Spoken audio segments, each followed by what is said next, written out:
اعوذ باللہ من الشیطان الرجیم بسم اللہ الرحمن الرحیم الحمد للہ رب العالمین وصلی اللہ علی محمد وآلہ الطاہرین اللہم صل علی محمد وآل محمد وعلی السلام علیکم ورحمۃ اللہ وبرکاتہ۔ خیریت سے آپ سب لوگ ٹھیک ہیں؟ ساحل، سمر، جون، غازی، افنان، وقار، ذیشان، علی عباس، آپ لوگ ٹھیک ہیں؟ گلشن زہرا، کسا، سب، طاہرہ بطول، شفا بطول، آپ لوگ ٹھیک ہیں؟ باقی لوگ نہیں ہیں ابھی تک؟ جی، ہماری گفتگو کتاب آداب اسلامی 2 میں چل رہی تھی۔ کس چیز کے بارے میں؟ 13ویں درس محنت اور مشقت کے بارے میں، اس کی کیا قدر و قیمت ہے۔ تو شروع میں بتایا تھا کہ آیات و روایات 2 طرح کی ہیں جی۔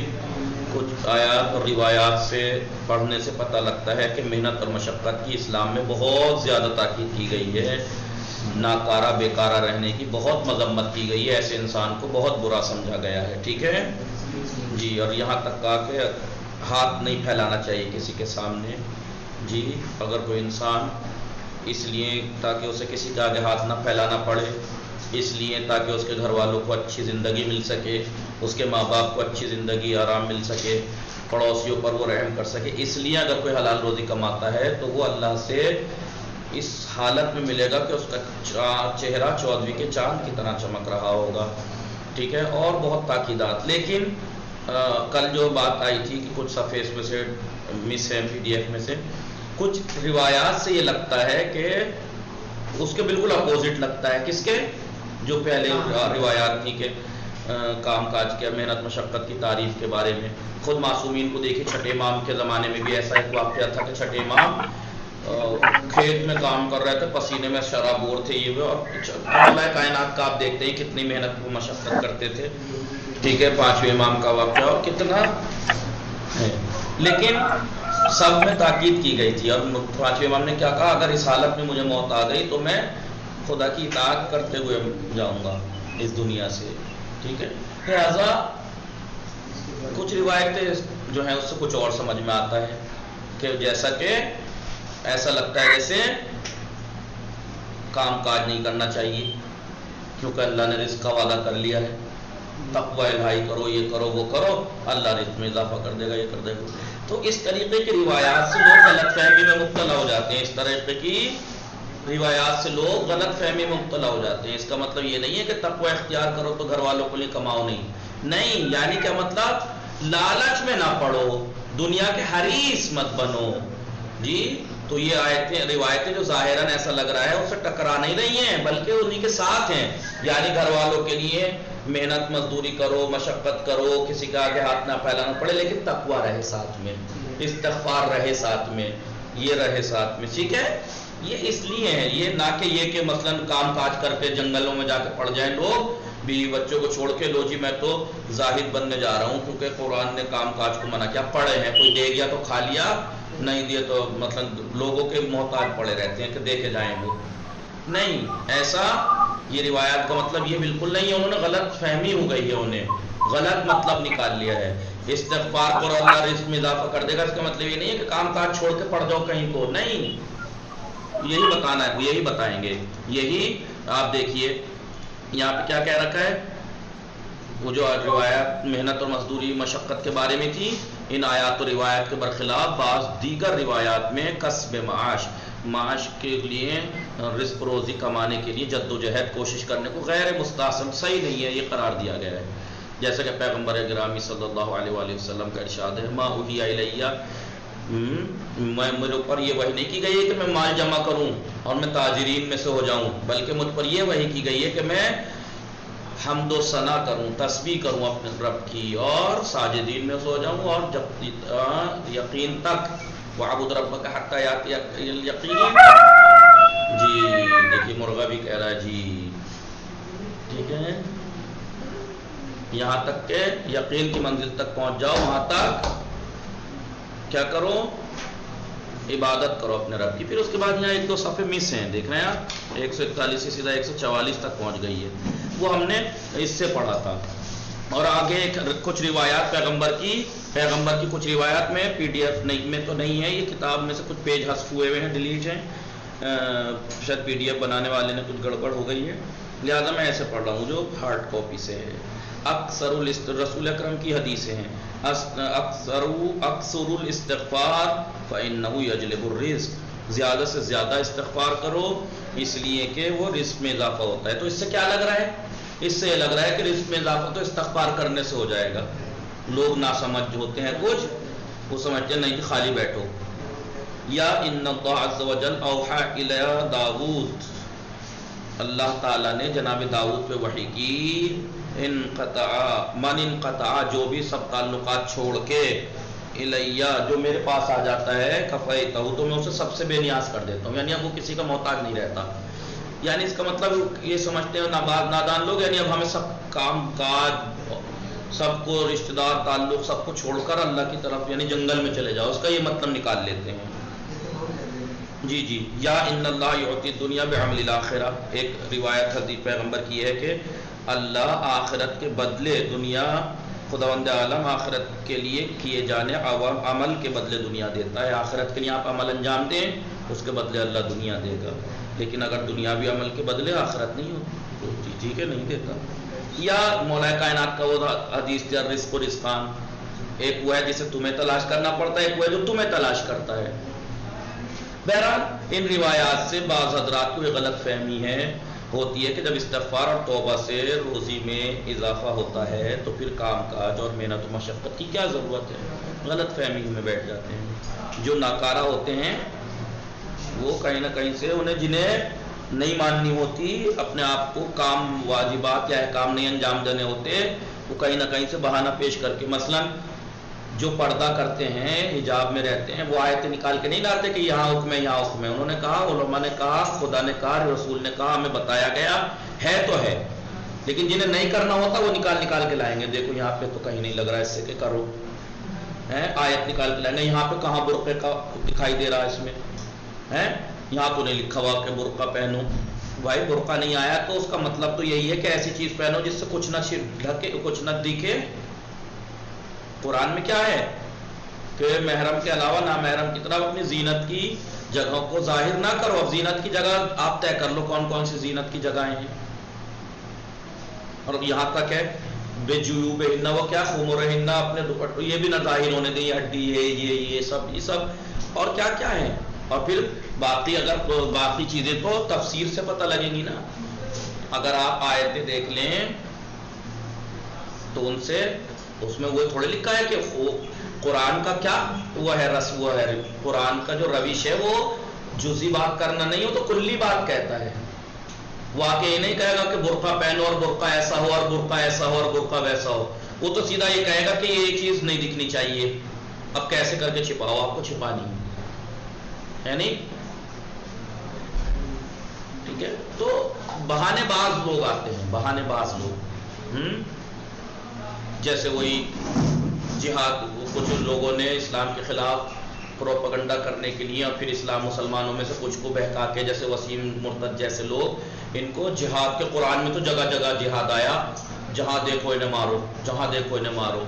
انہوں نے ایسی آیت نکال کے لا دی، لیکن انہوں نے آگے اور پیچھے کیا بات ہے وہ نہیں بتائی غیر مسلموں کو.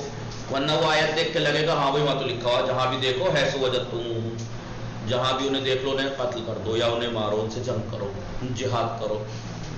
اس سے آگے کیا کہہ رہا ہے خدا، اس سے بعد میں کیا بات ہے. یعنی خدا نے کہیں بھی، آپ دیکھ لیجئے، اسلام نے کبھی بھی حملے کا حکم نہیں دیا ہے.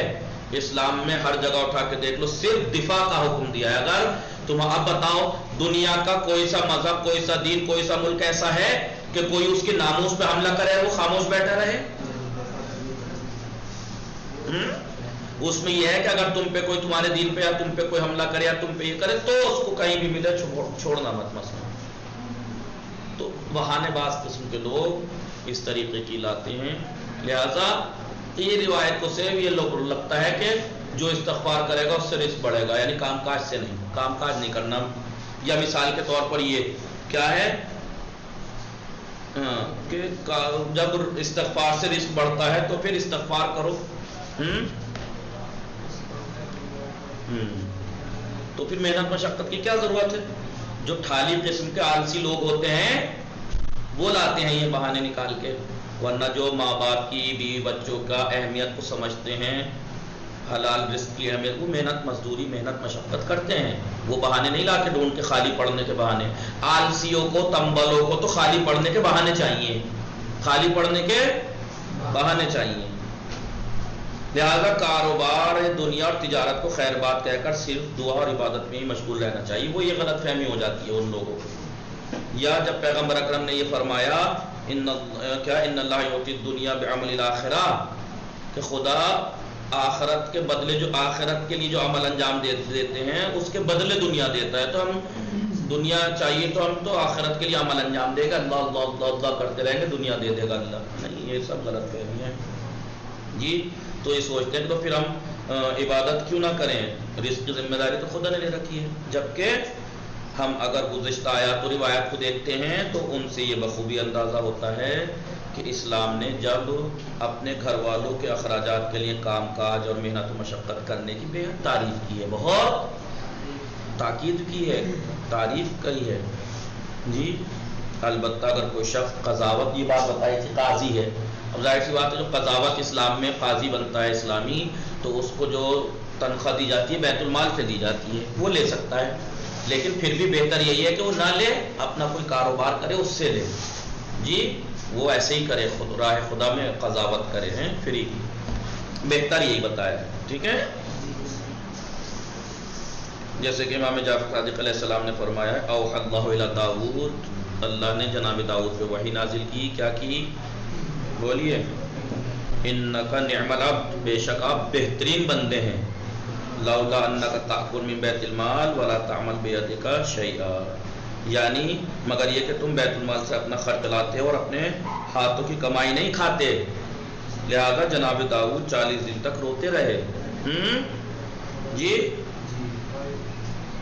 قالا فبکا داؤد 40 صباحا، 40 دن تک. یہ بات یعنی آپ بہت اچھے بندے ہیں لیکن آپ بیت المال سے خرچ لیتے ہیں، ٹھیک ہے، اور اپنے ہاتھ سے کام نہیں کرتے، روتے رہے. تو خداوند عالم نے لوہے کی طرح یہ وحی فرمائی. کس کی طرح؟ فوحى اللہ عز وجل الى الحدید، لوہے کو یہ وحی کی، لوہے کے اوپر یہ وحی کی. کیا؟ کہ میرے بندے کے لیے نرم ہو جا. ان لن لعبادی داؤد، میرے بندے داؤد کے لیے نرم ہو جا جی. فَأَلَانَ اللَّهُ عَزَّ وَجَلَّ الْحَدِيدَ، تو اللہ نے لوہے کو جناب داؤد کے لیے نرم بنا دیا.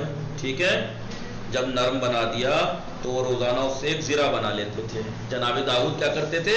وَكَانَ يَعْمَلُ كُلَّ يَوْمٍ دِرْعًا فَيَبِيعُهَا بِأَلْفِ دِرْهَمٍ، اور اسے 1000 دینار میں. یعنی جناب داؤد نبی تھے، بہترین بندے جی، بہترین نبی، لیکن وہ اپنا خرچ بیت المال سے لیتے تھے. تو خدا نے کہا آپ بہت اچھے بندے ہیں لیکن آپ بیت المال سے لیتے ہیں، خود سے کچھ نہیں کرتے. تو جناب داؤد بہت روئے. جب روئے تو اللہ نے وہی لوہے سے کہا کہ تو نرم ہو جا میرے بندے کے لیے. تو نرم، تو اب وہ روز کیا کرتے تھے؟ محنت کرتے تھے. کیا محنت کرتے تھے؟ لوہے سے زرہ بناتے تھے اور 1000 کی بیچتے تھے. سمجھ میں آ رہا ہے؟ نہیں، دیکھیے اپنے نبی سے کام کروا رہا ہے خدا جی. ہیلو، آواز آ رہی ہے؟ گلشن زہرا کے ساتھ طاہرہ بطول شفا، سمجھ رہے ہو؟ غازی جی. لہذا وہ بنا اور اسے 1000 درہم میں بیچ دیتے تھے. چنانچہ انہوں نے 360 درہم کیا بنائی؟ زرہ. کتنی؟ فعمل 360 360 بنائی. زرہ جانتے ہیں جو جنگ میں سینے پہ پیچھے پہنی جاتی تاکہ تلوار کا حملہ روکا جا سکے. ٹھیک ہے. فباعها ب360، 3,60,000 درہم میں انہوں نے الفنا، ب360 الفن، 3,60,000 درہم میں بیچ دی. بھائی جب ایک زرہ 1000 کی بیچی تو 360 زرہ کتنے کی بکی جی؟ جی 3,60,000 کی. ٹھیک ہے، 3,60,000 کی. اس کے بعد اور بیت المال سے پھر وہ بے نیاز ہو گیا، اب انہیں بیت المال سے لینے کی ضرورت نہیں پڑتی تھی. لہذا کہنے کا مقصد یہ ہے کہ آپ اسلامی حکومت میں اگر قاضی ہیں یا کوئی ایسا جس سے بیت المال سے اگر آپ کو جاتا ہے تو بہتر یہ ہے کہ آپ وہ نہ لیں، اپنا کام کریں، محنت کا کھائیں. خدا محنت کو دیکھنا چاہتا ہے. سمجھ میں آ رہا ہے نہیں؟ یہی وجہ ہے کہ تو اس سے کیا نتیجہ نکالیں. بعض لوگ ہوتے ہیں لاچار، مجبور ہوتے ہیں، زیادہ مجبور ہیں، پریشان ہیں، تو وقتی طور سے وہ مثلا خمس لے لیتے ہیں اگر سید ہیں یا زکوٰۃ. تو اس کا مطلب یہ نہیں ہے کہ پڑھے پڑھے بس زکوٰۃ اور خمس سکھاتے رہیں، کچھ نہ کریں. وقتی طور پہ ایمرجنسی آ گئی تھی لے لیا، لیکن محنت کریں، محنت کریں. ٹھیک ہے، کاروبار کریں، محنت کریں، مشقت کریں. لیکن کچھ لوگ آپ دیکھتے ہی ہیں دھندا بنا لیا ہے پیشہ، ہر دوسرے تیسرے مہینے، کچھ تو ہر مہینے ہی پڑے رہتے ہیں جیسے یہ یہیں کے اور یہ تنخواہ لینے آ گئے ہیں، بس جیسے ہم کام کر رہے تھے کہ اتنے مل جائیں گا. تو اور وہ بھی ہٹتے کٹتے، چلو بیچارے مجبور تو گھروں میں بیٹھے ہیں، مجبور کہاں بیوائیں نکل رہی ہیں بیچاری، کتنے غیرت دار سب بیٹھے ہیں گھروں میں. یہ بے غیرت لوگ نکل پڑے ہیں، انہوں نے دھندا بنا لیا ہے. یہی وجہ ہے کہ پیغمبر اکرم صلی اللہ علیہ وآلہ وسلم، دیکھیے اب یہاں سے یہ موجود ہے، یہی وجہ ہے کہ پیغمبر اکرم صلی اللہ علیہ وآلہ وسلم اور ائمہ معصومین اپنی دینی اور سماجی جو ذمہ داریوں کو پورا کرنے کے ساتھ ساتھ وہ باغات اور کھیتوں میں بھی کام کیا کرتے تھے. یاد ہے آپ کو مولا کائنات سے ایک شخص ملنے آیا، بیت المال میں بیٹھے ہوئے بیت المال کا حساب کتاب کر رہے تھے، رات کا وقت تھا. جیسے ہی وہ آیا آپ نے چراغ بجھا دیا. کہا مولا یہ کیوں؟ کہا کہ بیت المال کا کام کر رہا تھا میں، لہذا جل رہا تھا، تم میرے سے پرسنل ملنے آئے ہو تو یہ بیت المال کا مال ہے، بجھا دیا آپ نے. اپنا سمجھ میں آ رہے ہیں؟ یا آپ دیکھیے خامنہ صاحب کے بارے میں کئی دفعہ واقعات ایسے آئے ہیں کہ جب کوئی سرکاری طور پر ان سے ملنے آتا ہے حکومتی طور پہ، تو جیسا حکومتی انتظام ہوتا ہے، بہترین کھانا، بہترین رہنا، بہترین چنا، سب کچھ، لیکن وہ جب اپنے گھر پہ کوئی ویسے ملنے آتا ہے یا کیسے بات ہوتی تو بالکل گھر تو ان کا بالکل سادہ ہی، بالکل سادہ کھانا. بھئی وہ حکومت کا کھانا ہے، خود نہیں کھاتے وہ حکومت کا کھانا، اپنا کھاتے ہیں. ٹھیک ہے، تو محنت مشقت بیت المال. ہاں، تو آپ نے کیا وجہ ہے کہ پیغمبر ائمہ معصومین اپنی دینی اور سماجی ذمہ داریوں کو پورا کرنے کے ساتھ ساتھ باغات میں کام بھی کیا کرتے تھے. جی، اس سے معلوم ہوتا ہے کہ کام کاج اور محنت و مشقت کرنا کوئی بری چیز نہیں، بلکہ اسلام کی نظر میں قابل مذمت. اور برائی یہ ہے کہ برا کیا ہے کہ انسان مال و دولت کا حد سے زیادہ دلدادہ نہ ہو، حد سے زیادہ حریص، لالچی، عاشق نہ ہو بالکل ہی، کہ بس کیسے بھی کر کے مجھے دنیا مل جائے، یہ مل جائے، وہ مل جائے اور یوں مل جائے. جی، اور حد اعتدال کو، درمیانہ روی کو، میانہ روی کو چھوڑ دے، یہ بری چیز ہے. کمائی بری چیز نہیں ہے، محنت مشقت تعریف کی چیز ہے. برا کیا ہے؟ برا یہ ہے کہ حد سے زیادہ. ٹھیک ہے، اسی لیے پیغمبر اکرم نے یہ حکم دیا ہے کہ مال و دولت طلب کرنے میں اعتدال رکھو، میانہ روی. آپ نے اس بارے میں مزید یہ بھی فرمایا ان افضل الناس عبد، بہترین لوگوں میں وہ بندہ ہے اخذ من الدنیا الکفاف، جو دنیا سے فقط ضرورت بھر خرچ مال لے. ٹھیک ہے، سب سے بہترین انسان وہ ہے جو دنیا سے صرف بقدر ضرورت حاصل کرے، بس جتنا اس کی گھر والوں کی، اس کی زندگی، حریص نہ ہو جائے دنیا کا. نمبر 2، مال و دولت کیا چیز بری ہے پھر؟ اور کیا بری چیز ہے؟ مال و دولت اور ذخیرہ اندوزی کا اتنا دل دادا نہ ہو کہ بس مال و دولت آتی رہے اور جمع ہوتا رہے مال، بس ہاں اتنا دل دادا نہ ہو، اتنا عاشق نہ ہو کہ اس کی تمام فکر بس دن رات اسی طرف رہے، دنیا کی طرف، آخرت کو بھول جائے. ایسا نہ ہو. اس چیز کو مذمت کی گئی ہے، جیسا کہ قرآن مجید بندگان خدا کی یہ صفت بیان کر رہا ہے. کیا؟ بسم اللہ الرحمن الرحیم، رجال لا تلہیہم تجارت ولا بیع عن ذکر اللہ. نیک مرد میں بہترین مرد یعنی مرد وہ ہیں جنہیں کاروبار یا دوسری خرید و فروخت خدا کے ذکر سے نہیں یاد بھلاتی ہے، غافل نہیں کرتی ہے. مرد وہ ہیں اصل جو یاد خدا سے کسی بھی چیز کی وجہ سے محروم نہیں رہتے، غافل نہیں رہتے، یاد خدا رہتی ہے. دن بھر کام کریں گے، محنت کریں گے، مشقت کریں گے، لیکن عبادات کو نہیں بھولتے. امام جعفر صادق علیہ السلام نے اس آیت کی تفسیر جو کی اس میں فرمایا رجال لا تلہیہم تجارت ولا بیع عن ذکر اللہ. اس کی تفسیر میں آپ نے کیا فرمایا چھٹے امام نے؟ کانوا اصحاب تجارتین، جی اس سے مراد وہ تاجر اسرا حضرات ہیں، وہ تاجر تجارت کرنے والے لوگ ہیں، حاضرت الصلاۃ وہ ترک التجارہ، جب نماز کا وقت ہو تو نماز میں حاضر ہو جاتے ہیں اور تجارت کو چھوڑ دیتے ہیں۔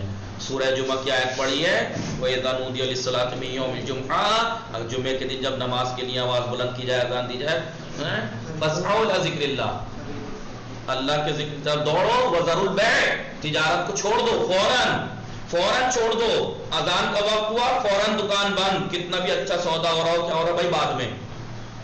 یہ ہے، یہ مراد ہے اس آیت سے، سمجھ میں آ رہا ہے نہیں؟ لیکن ہمارے ہاں کیا ہوتا ہے، نماز میں ارے ابھی پڑھ لیں گے، ابھی ہوں اور ہوں، ابھی میرا ذرا بزی ہوں، اور بزی نہ بھی ہوں بیٹھے دکان پہ، کھانے کو جاؤں گا تو پڑھ لوں گا۔ نہیں، مرد وہ ہیں کہ جنہیں تجارت اور خرید و فروخت اللہ کے ذکر سے غافل نہیں کرتی۔ مولا کیا فرماتے ہیں اس آیت کی تفسیر میں؟ یہاں پر وہ تاجر لوگ مراد ہیں جو نماز میں حاضر ہوتے ہیں اور تجارت کو چھوڑ دیتے ہیں، ٹھیک ہے۔ وَانْطَلَقُوا إِلَى الصَّلَاةِ وَهُمْ أَعْظَمُ أَجْرًا مِمَّنْ لَا يَتَّقُونَ، اور یہ لوگ ان لوگوں سے زیادہ صاحب اجر ہیں جو تجارت نہیں کرتے۔ آئیے، روایت ہے کہ جب یہ آئے کریمہ مَن يَتَّقِ اللَّهَ يَجْعَل لَّهُ مَخْرَجًا، جو بھی تقوی الہی اختیار کرے اللہ اس کے لیے راستے فراہم کر دیتا ہے، وَيَرْزُقْهُ مِنْ حَيْثُ لَا يَحْتَسِبُ، اور اللہ انہیں رزق دیتا ہے جہاں سے وہ گمان بھی نہیں کر سکتے، وہاں سے دیتا ہے، سوچ بھی نہیں سکتے وہاں سے دیتا ہے۔ جو لوگ بھی اللہ سے ڈرتے ہیں، جو بھی اللہ سے ڈرتا ہے، اللہ اس کے لیے نجات کے راستے پیدا کر دیتا ہے۔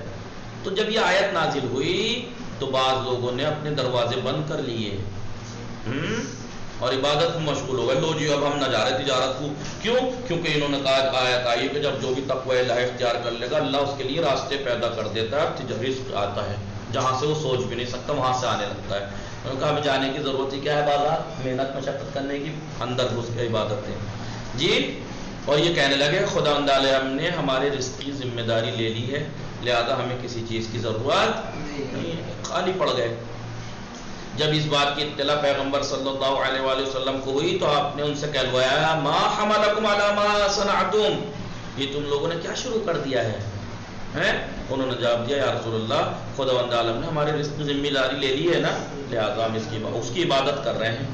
تو آپ نے فرمایا، انہ من فعل ذلک لم یستجب لہ علیکم بالطلب، جو شخص بھی ایسا کرے گا اس کی دعا قبول نہیں ہوگی، جاؤ کام کاج کے ذریعے سے اپنی روزی کماؤ۔ سمجھ میں آیا؟ یہ درس محنت اور مشقت والا تمام ہوا۔ خلاصہ یہ ہوا کہ اسلام نے کسب معاش، رزق روزی کمانا، کام کاج، محنت اور مشقت کرنے کی نہ صرف یہ کہ تعریف کی ہے بلکہ اس کے لیے بہت زیادہ تاکید کی ہے اور خالی رہنے کی برائی بھی کی ہے، اور محنت و مشقت کو راہ خدا میں جہاد کے برابر، محنت و مشقت گویا خدا کی راہ میں جہاد۔ چنانچہ جو لوگ اپنے اہل و عیال کے لیے محنت و مشقت کرتے ہیں انہیں روز قیامت بہترین ملے گا۔ سوال، اسلام میں کسب معاش کی کیا قدر و قیمت ہے؟ آپ جانتی ہیں اتنی قدر و قیمت ہے کہ اللہ سے ایسے ملے گا کہ 14ویں کی چاند کی طرح چمک رہا ہو۔ یا اور مثلا حجت، آخری حج میں پیغمبر اکرم نے جو خطبہ دیا تھا اس سے آپ کیا سمجھتے ہیں؟ نمبر 3، روزی کمانے میں میانہ روی اختیار کرنے کے کیا معنی ہے؟ یعنی حرام میں نہ پڑ جانا یا بالکل ہی ٹھالی مت پڑ جانا۔ مختصر وضاحت، روزی کے سلسلے میں تقوی کا کردار کیا ہے؟ یہ ہے کہ تقوی کا کردار یہ ہے کہ روزی کمانے میں میانہ رہو، جی تقوی اختیار کرو، حرام میں نہ پڑو اور بالکل خالی بھی نہ پڑو، یہ ہے، نہ کہ یہ کہ 14واں سبق کسب معاش اور تجارت کے بتایا تھا انہوں نے، اگلے سبق میں آداب بتائیں گے، یہاں اس کی اہمیت بتائیں گے۔